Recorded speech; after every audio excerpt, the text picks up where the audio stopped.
Hello and welcome to the Monster Mechanics podcast, where we take creatures of myth and media and see how they can be improved. I am your host, Scott Paladin, and with me, as always, is the Mario to my Luigi, Zach Jaquays. What are we talking about today, Zach? This week we are talking about one of the classic superheroes, Superman. So, if there isn't all a possibility that y'all don't know who Superman is like the superhero, right? Like he was the not the first superhero, but one of the first like super powered superheroes. Very very much iconic. Very much the kind of super powered hero. The in-lore explanation for his origin is that he is Kal-El, the infant son of a scientist from a place called Krypton, which is a doomed planet. There's a bunch of different reasons for why it might be doomed, but the general idea is that the planet's going to blow up or something. And so the scientist loads his baby into a rocket and fires the rocket into space. And the rocket flies through space and lands on next to a little farmhouse in the middle of nowhere, America, where where the baby is then raised by an old childless couple named the Kents. He's raised as Clark Kent, who then, because of the effects of the yellow sun that is our star, he gains the ability to, as far as I can tell, do anything.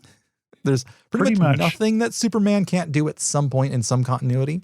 And therefore is, the savior of humanity and Earth, and one of the paragons of morality in most of the versions of Superman there are. One of the interesting things about Superman is that his continuity is so long. He's been around for maybe 100 years at this point, because we're in the 2020s now, and I think he might have come out in the 2020s. He's basically been in print this whole time, and there've been so many different writers and so many different versions of him that like anything you say about Superman was probably true at some point. Yeah. That this is a problem with a lot of comic book characters, is they go so long that like kind of even their very essence begins to break down. But the general idea is that Superman is sort of the most good, the best version of humanity, and is also just incredibly powerful, that he can do pretty much anything. Yeah.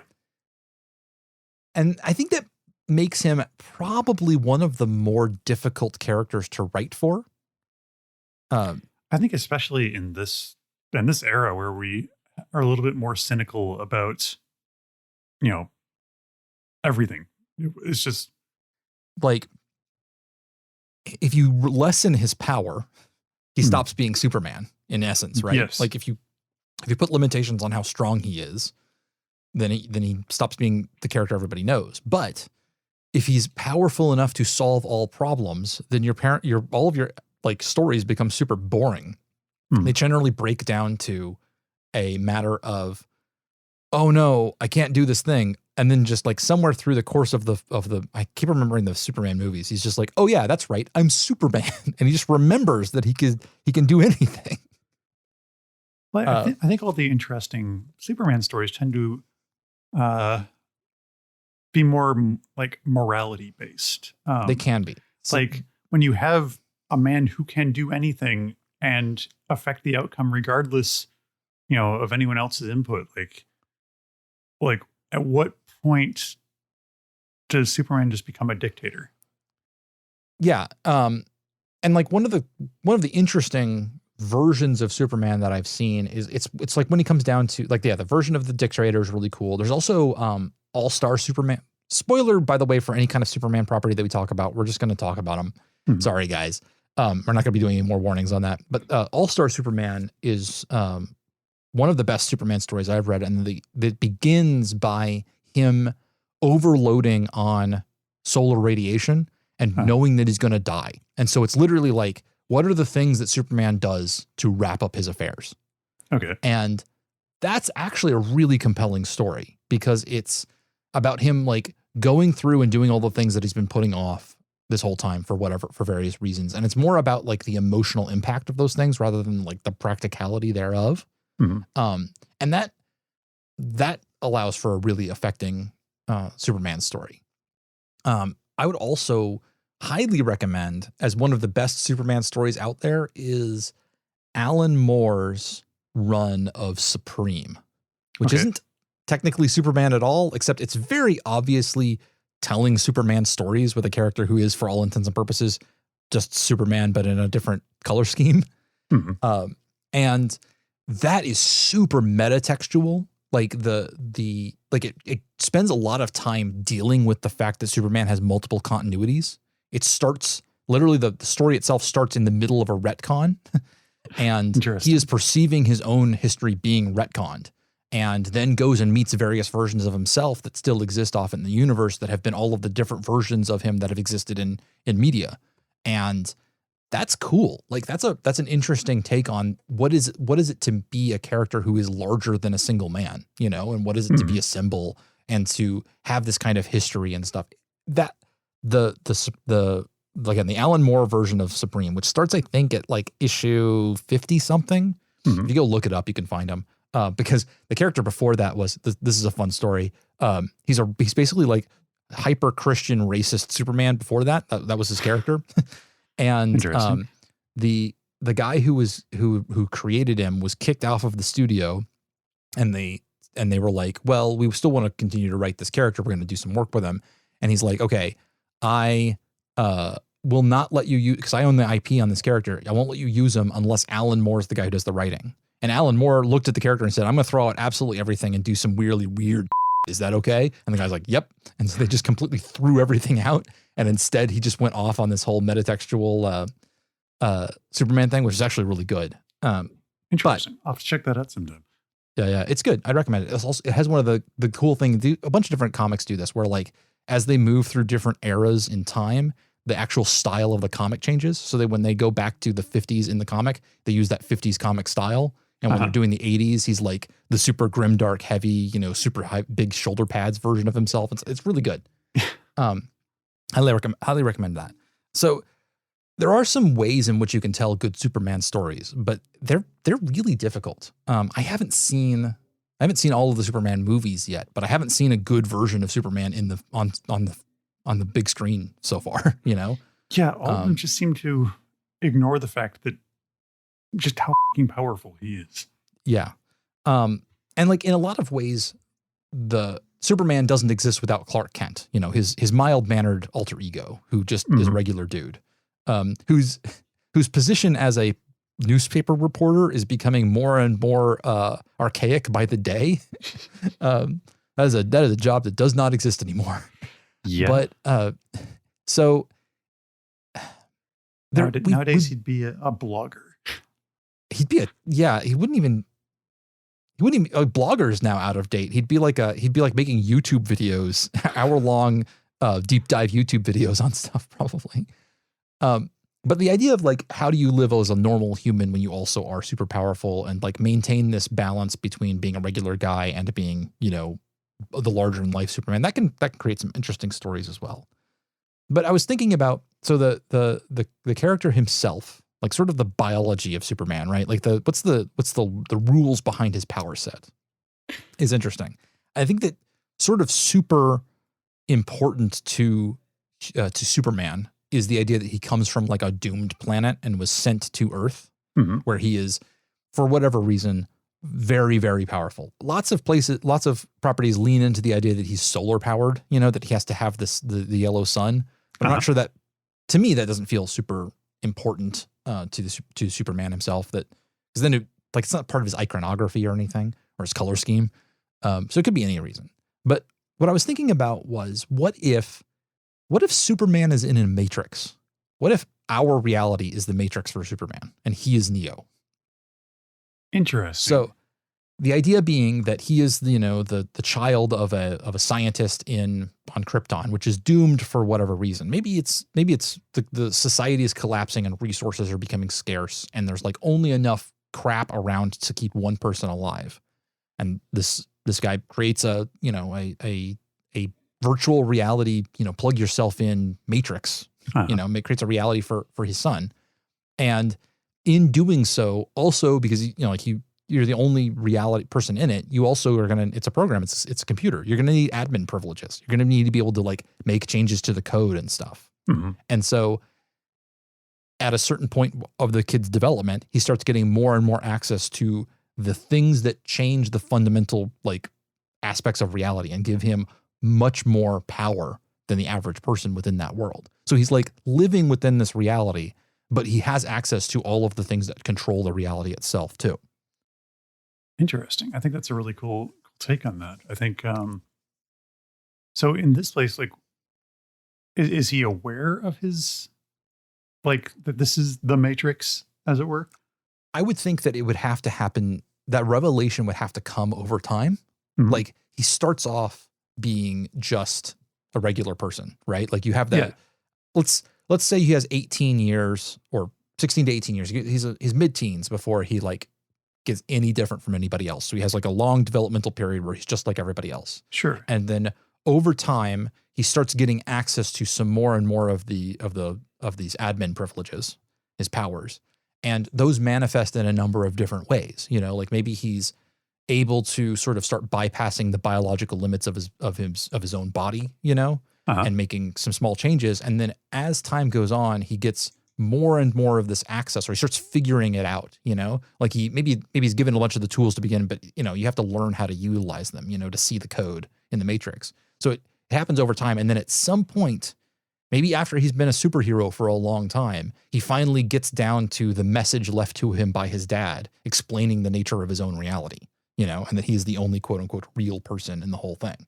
And I think that introduces a bunch of other really interesting moral quandaries, right? Like are all of, you know, he's the only real person. He's only like biological outside of the simulation creature that exists. And all these other people are just AIs inside of a matrix. Mm-hmm. But like, are they real or not? And that becomes an interesting moral and philosophical conundrum that he has to deal with, you know? I think that also kind of introduced the possible takes on like the version you were talking about, like with the iconic past versions of yourself. Like why is you know, this version remembered differently? And if there was like if Superman like at some point suddenly becomes unshackled from morality because none of these are actually people. Yeah. And like he suddenly realizes that in his grief, like he's not like these people. He's trapped in a simulation and none of it matters. Yeah. Like I could see some very unhinged versions of Superman. Yeah. And then at some point he breaks out of that or gets tired of it and like starts to, you know, try to build his own morality again. And he just kind of resets the world. It's like the ultimate version of the reality warping powers that would come along with having admin privileges to the simulation you're running in is that you could just like reset things and change everything all of the time. And then it becomes a question of like, I mean, he literally at that point, he progresses over time towards becoming a literal god. Yeah. And it's like, how do you deal with being like, not just orders of magnitude, but like infinitely more powerful than every person around you? And like, how do you deal with that? And like, that is a really interesting story to me, where like, how do you reconcile the idea that you could at any moment change everything? And like, but like, if you do that, then like things stop having meaning because they stop having continuity, you know? Yeah. Like if at any moment you could erase somebody from existence or change their personality because you have the access to the code they're written on, like, do they matter anymore? You know? Yeah. Are they now just an extension of you as a, or like a part of your imagination, you know, are they real or not? Or like, you know, and a real question of like, do they exist? Do they have their own rich inner existence or not? You know? And like, what does it mean to be alive and to be conscious and all those things? And like, ultimately, what does it mean to be real? Like, that's a heavy idea. And I think like the Superman thing is like that's a way to get some fresh juice out of that stone. Yeah. And it like, and you can, and with this construction of the version of him where he gradually gets more and more, you can actually mimic the development of Superman over time. Cause he originally starts off, he's not that powerful, right? Like he just jumps, he doesn't fly, you know, and he can lift a car, but not like a continent, you know? And then slowly over time, mimicking the power creep that actually happened in comics as people allowed Superman to have more and more power, you could write the story such that he becomes more powerful over time as he sort of unlocks more and more of his own potential and begins to ignore reality more and more. And that, you know, how he deals with how that alienates him from the people around him, including his own parents, the people that raised him inside the simulation, finding out that they're not real. And therefore, like, was he loved, like, Yeah. or were these creatures like, that's some deep, man. That would be really cool. Yeah. I would love to see like what is the conclusion to that? Because there's a ton of stories you can tell, but what is the conclusion to that? Yeah. Like, is his eventual freedom like from the system like the end point? Like, or is it sort of like a look into like what the difference between AI and intelligence, or like, like what is consciousness, that kind of thing? Mm-hmm. Yeah, and like, but really, like, maybe if he gets access to the outside world, he realizes that like there isn't anything out there. Like, he's from Krypton, and I think an important part of the mythos is that Krypton is doomed and like it doesn't exist anymore. So like, if he gets access to like cameras on the outside or whatever and sees the world around him and the real world, a desolate, destroyed place where there is nothing, Mhm. and is it better to live in the real and like slowly starve to death because like there just isn't even food for you anymore and there are no people, or to like retreat back into the Matrix and like where you have complete control and like there is, things can be as good or bad as you determine to them, but like because you have all the control, maybe that means the meaning isn't there anymore because like things are too easy. Maybe do you build artificial limits to yourself? Do you turn off your own admin privileges knowing that you could flip that switch back on and try to live as just a regular person or not? Mhm. Becomes an interesting idea.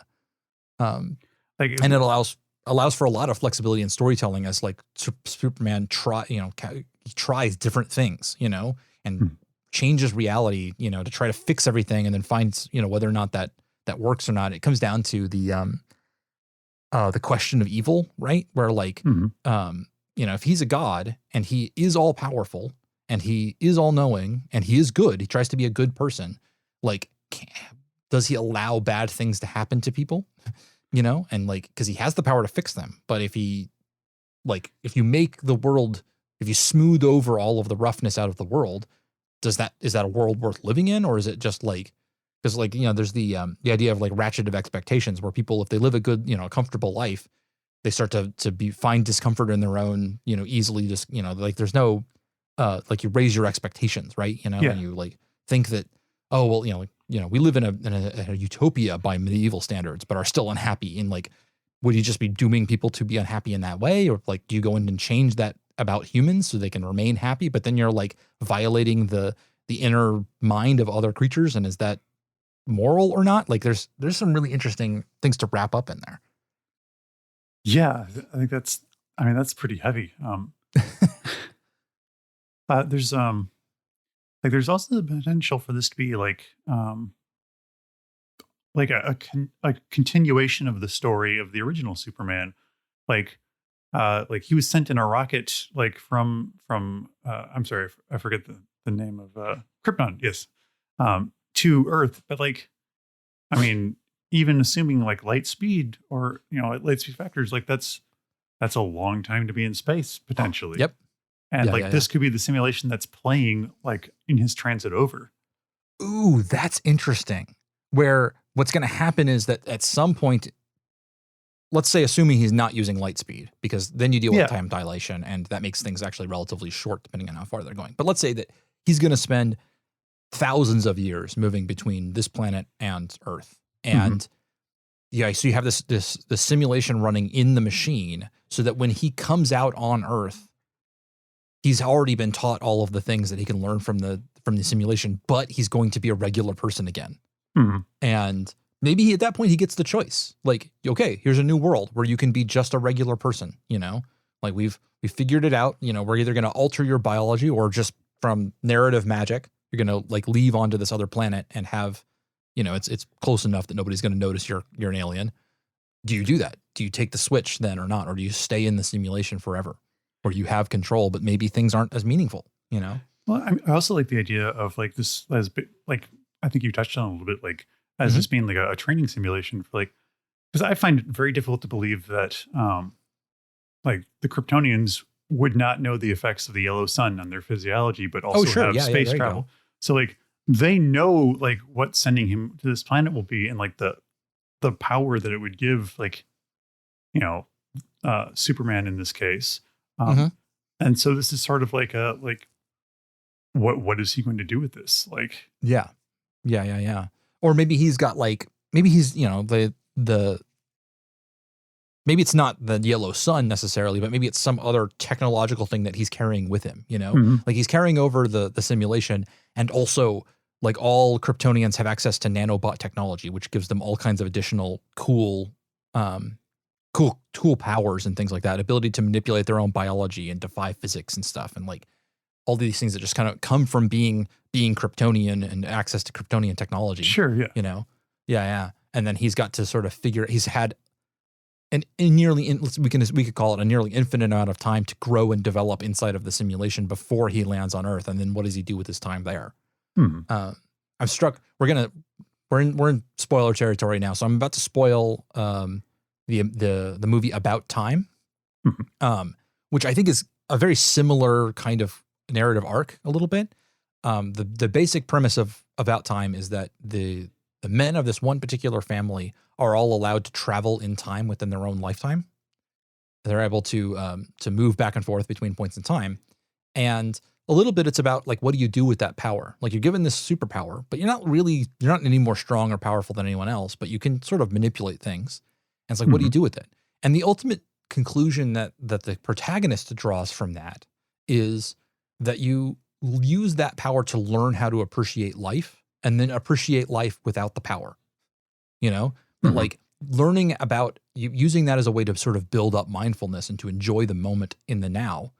The ultimate version of it is that he at first begins to live every day twice. Once where he lives in it in the moment, and then again he comes back and lives it again immediately, just to see like now he knows what's going to happen. He knows all of the stuff. He can relax, you know, and be just live in the, you know, just enjoy things as they come.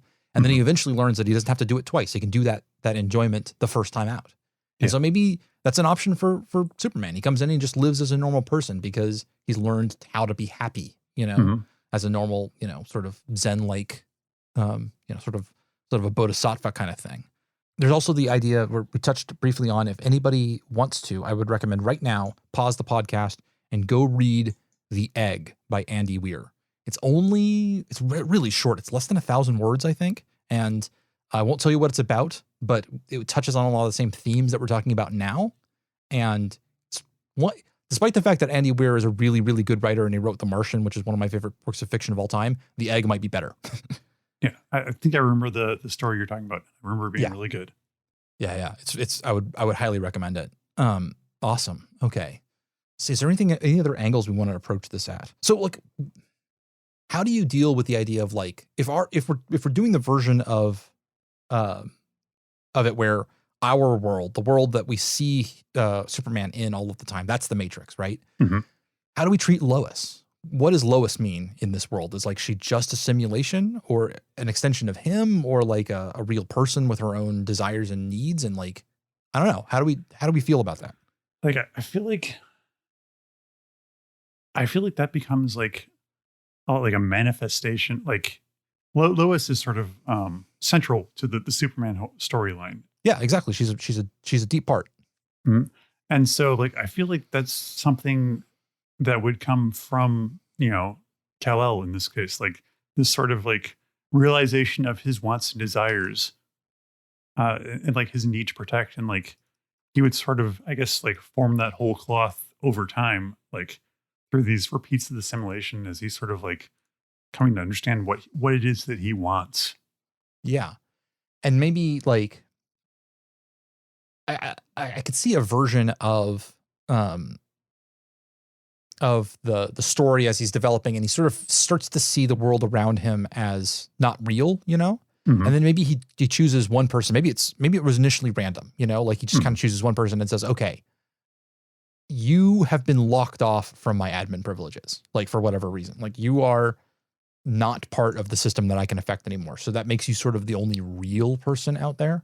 Mhm. And then trying to interact with another person who he can't just go in and like rewrite their opinion of him. You know, he can't go mess with the code and Uh-huh. like that makes her in a lot of ways not on the same level as him. There's still a huge dynamic gap of power there, but also makes her different than the rest of the world around her, which makes, but only by his choice, right? Like he's created her in a sort of Galatea kind of thing where like she's a little bit the statue that he's brought to life, and having to grapple with, what does this mean to have love, with someone like that. That could be really cool. I also feel like you can't really have a conversation about Superman without talking about some of his villains, and probably the most iconic villain for Superman is. I know what you're about to say, and I just had it brought up, and I dredged up a stupid part of my Star Trek brain, because that makes the coolest version of Lex Luthor is that he is a Moriarty. In a couple of episodes of Star Trek: The Next Generation, I'll just explain the stupid premise here, which is that Data, who's a super intelligent android, he goes into the hologram or holodeck, and he starts like playing out as Sherlock Holmes. He's like acting out the Sherlock Holmes stories, but he's too smart. So he's like, he walks into a simulation and goes, "Oh, I know exactly what the solve to this mystery is, right? Like I know the solution immediately because I'm too smart." And so Geordi, I think it is, says, "Hey, holodeck, make a villain that even Sherlock Holmes can't beat, or like that will challenge Data." And the only way the computer does that is by creating a villain who is smart enough to figure out that he's in a simulation. And Moriarty then tries to escape from being on just the holodeck, right? Like he sees the fabric of his own reality. And so maybe that's the same sort of story that this version of Lex Luthor is like he's a smart, intelligent part of the simulation, and at some point along the way, he figures out what is going on and starts to hack in some of the same controls that Superman already has. And on one sense, that makes him super dangerous to this reality that Superman is both trying to like live in and figure out his meaning from, but also like kind of protect. Like he is a little bit like a gardener in a garden trying to like foster up this world and protect it and stuff, versus like somebody who's going in and like hacking out parts of it and like changing the code and messing with people. But because this creature this version, this Lex Luthor, has more wants and needs and has like cordoned himself off from Superman, like he is a little bit more alive than everybody else, and becomes he's the most real part of the simulation now. Yes, and that makes him like that explains a lot of why Superman is so reluctant to just kill him and make which would solve his problems, but also like rob the world that he's protecting of something very special, That's a rad version of Lex Luthor. And then like if we're continuing on this version of the story, that like I feel like 10,000 years down the road, you have the version of Clark and Luthor who are like have become very close just from the amount of time they've spent to one another, and like because they're one of the few real people in the world, they like interact a lot and get close and become friends, or at least like like that sort of half friends, half enemies thing where they're like fighting, but also like rely on each other and stuff, like two secret agents on either side of the. Like they're brothers basically. Like yeah. And then if this turns out to have all been a simulation going from Krypton to somewhere else, and it lands, and like Superman's like, oh, I now have the option of leaving behind the simulation and going to live in the real, but like I can't bring Luthor with me. Yeah, I have to say goodbye to these like people who like are real to me. Yeah, that's a really cool take on that story, I think. Yeah. Like, this is the thing about writing Superman, is that, like, you got to go fucking meta to make it interesting, I think. Yeah. Like, you can't just tell a story about, oh, there's a big rock flying at Earth. What's Superman do? It's like, no, we got to, like. Gonna change the rotation of the Earth to turn back time, because that's how that works. God. There's some really stupid stuff in Superman. Okay. Well, I think we've done a pretty good job of messing with Superman. Let me check our Monster Mechanics Twitter account and see if we've got any questions that we can pull up real quick.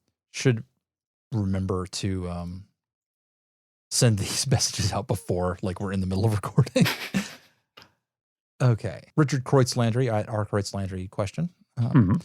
What monster deserves their own comic book series of what ifs where they get stories told about them in weird, different settings and time periods. One that hasn't already been done to death.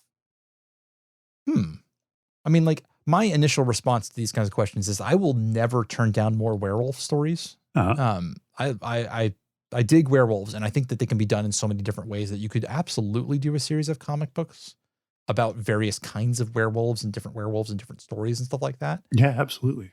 But there's probably a more obscure answer. For me, the answer that immediately springs to mind that like I want to see more stories of this character or this creature is Medusa or the Gorgon. Oh yeah. Because I feel like there's so many angles to be explored with, you know, a creature whose you know, gaze turns creatures to stone, who, you know, doesn't necessarily have to be a villain. Yes. Yeah. Depending on versions of it, because there's a relatively modern retelling of the myth. When I say relatively modern, I mean like Roman instead of Greek. Sure, yeah. Where Medusa was, well, there's a version of Medusa where she was born as a Gorgon, and there's versions of him where she was a mortal woman who was raped, and then in the original versions of the myth, punished for being raped by being turned into a monster. And then in modern reinterpretations of the ancient reinterpretation, the idea is that she's turned into a Gorgon to protect her from future harm because she's like made into a monster who can hurt men who look at her, right? Which is an interesting reversioning of that curse into sort of a different sort of problematic mercy. For sure, but well, yeah, and there's versions of it that are problematic and versions of it that are more empowering. Just becomes something of a feminist symbol in some places. Yeah.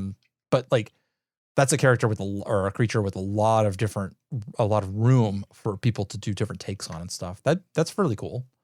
And by the same token, I say the Minotaur is a really interesting character to reinterpret. Sure. Yeah. Especially with the aspect of the labyrinth, you know, and like the off the top of my head, I'm thinking of House of Leaves does a really good idea about like the labyrinth as a creature itself, and calling it the Minotaur and stuff like that is really cool. But then also just like you know, he could just be a sad, lonely boy. You know, he was just a baby that everybody thought was a monster. You know, you can turn him into a superhuman kind of version of things, which totally works as well. And then like everybody loves just a human with a animal head like monster. You know, you can go a long way out of that. Sure, yeah. Yeah. Sadly, I think that's all the questions we have at the moment. All right. Well, that's it for us this week. We will see you guys this month. Actually, we will see you guys again next month. All right. Until next time. Thank you for listening to this episode of Monster Mechanics. If you'd like to send us listener questions, we can be tweeted at MonsterMPod, or you can send us an email at monstermechanicspodcast@gmail.com, or you can ask questions in our Discord, which can be reached at scottpaladin.com/Discord. If you want to support the podcast, why don't you leave us a review in Apple Podcasts or Podchaser or Podcast Addict? We keep an eye on those, and it gives us a boost every time we read one. If you'd like to support us monetarily, we have a Patreon. It's patreon.com/monsterpod. Now for the credits.